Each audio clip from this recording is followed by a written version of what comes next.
The world trembled on the edge of change. From the deserts of Arabia, a new dawn had risen, its light spreading far beyond the horizon. To the east lay Persia proud, ancient and vast. This was the empire of Cyrus and Darius, a land of kings who once ruled from India to the Mediterranean. But now, its throne was cracking under the weight of arrogance and decay. Its palaces glittered, yet its spirit had dimmed. The Zoroastrian priests clung to power, nobles waged endless wars for succession, and the common people suffered under heavy taxes and tyranny. Into this world of exhaustion and pride came the message of Islam, not as a sword, but as a call to justice. Under the leadership of Caliph Umar ibn al-Khattab, the Muslim Ummah had grown strong and united. Victories in Syria and Egypt had shown the world that this new faith was unstoppable. Yet Persia was no ordinary enemy. Its armies numbered in the hundreds of thousands. Its generals were masters of strategy, and its capital at Ctesiphon was a fortress of gold. Umar knew the challenge ahead was not merely military, but moral. He once said, "I fear that if we seek glory through conquest, Allah will take away our strength. Let our goal always be His pleasure." The confrontation began when the remnants of the Persian army, defeated at Qadisiyah and Jalula, regrouped in the mountainous region of Nihawand, modern Hamadan, in Iran. There, the Persian commander Firzan rallied his forces, determined to crush the Muslims once and for all. Reports reached Medina of a massive army gathering, glittering with armor and banners. Caliph Umar summoned his council and asked, "Who shall lead our warriors into Persia?" Voices rose in unison. Al-Nu'man ibn Muqarrin, brave, wise, and steadfast. Umar agreed. He stood before Nu'man and said, "Go forth in the name of Allah. Do not seek the world, for whoever does so will lose both it and the heart. Be humble, for Allah grants victory to those who bow before Him."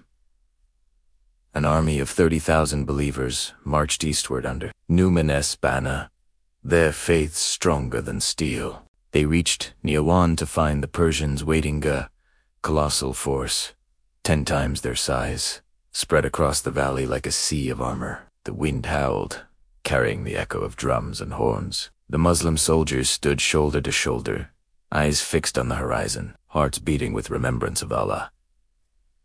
Nu'man raised his hands and prayed, "O Allah, I seek from you a martyr's death, not out of despair, but out of love, that I may meet you pleased with me." 4 days, both sides stared across the valley. The Persians, confident in their numbers, fortified their camp behind trenches and barricades. Nu'man knew that a direct assault would be suicide, so he devised a plan that would test the courage and discipline of his men. He ordered a feigned retreat, a dangerous gamble. The Muslim forces advanced slightly, fought briefly, and then appeared to break ranks and flee. The Persians, believing victory was at hand, roared in triumph and chased them down into the narrow valleys. That was the moment Nu'man had been waiting for. He turned his horse and shouted, "Allahu Akbar! Return to your lines!"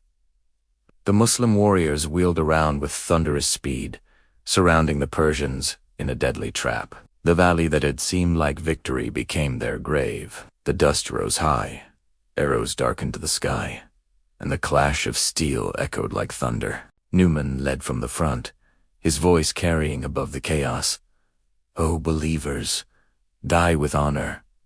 Victory or paradise both are ours." The Persians fought fiercely, but their discipline broke under the relentless faith of the Muslims. Firzan, realizing his army was collapsing, tried to flee, but he was struck down. As the sun set, the battlefield of Nihawand lay silent except for the whispering wind. The Muslims had triumphed against impossible odds. The Persians, once masters of the world, had been defeated in what historians would later call Fath al-Futa, the victory of victories. Nu'man ibn Muqarrin had fallen in battle, martyred just as he had prayed. When the news reached Caliph Umar, tears filled his eyes. "May Allah have mercy on Nu'man," he said softly. "He lived with humility and died with honor." The fall of Nihawand shattered the backbone of the Persian Empire. One by one, the great cities of Iran opened their gates Hamadan. Reyes, and finally, the imperial capital, Ctesiphon. The magnificent palaces of the Sassanids, filled with gold, jewels, and silks, were left deserted. When Umar received the treasure, he wept and said, "By Allah, the people who delivered this are truly trustworthy." It was then that Ali ibn Abi Talib told him, "You kept them pure, O Umar," and so they remained pure. But the true treasure was not gold, it was justice. Under Muslim rule, the Persian people found something they had long forgotten: equality. The farmers and peasants who had suffered under noble oppression were treated as free men. The scholars of Persia soon became part of the great Islamic civilization, contributing to science, mathematics, philosophy, and literature. The Arabic language merged with Persian culture, creating one of the richest legacies in history. Islam did not erase Persia's greatness.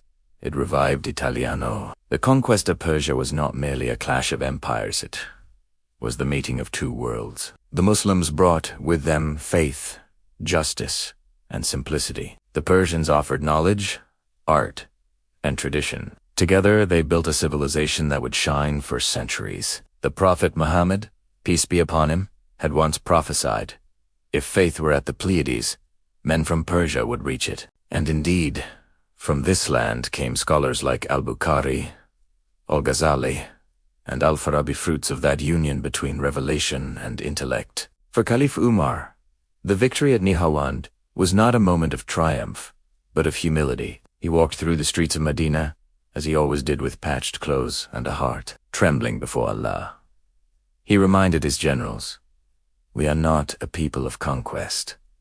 We are a people of justice. If we lose that, we lose everything." His leadership ensured that the conquered lands were treated with mercy, not oppression. Temples, fire altars, and libraries were preserved. The people were given freedom of belief and fair taxation. Islam spread not by force, but by the beauty of its message. The echoes of Nihawand still resound through Timnot, as the roar of battle, but as a testament to faith's power over fear. It marked the end of an empire and the beginning of a new era. The deserts of Arabia had humbled the palaces of Persia, yet out of that fall rose a new world, one where justice was law, knowledge was light, and Allah was the ultimate sovereign. Thus ended the last great stand of the Persian Empire, and thus began the fusion of hearts and minds that would shape the golden age of Islam. From Nihawand onward, the East opened its arms to the message of Tawheed, and the banner of La ilaha illallah fluttered over lands that once bowed to fire. Thank you for watching. If this story moved you, please like, share, and subscribe for our next episode, where we explore Umar's legacy, the Caliph who feared Allah more than kings.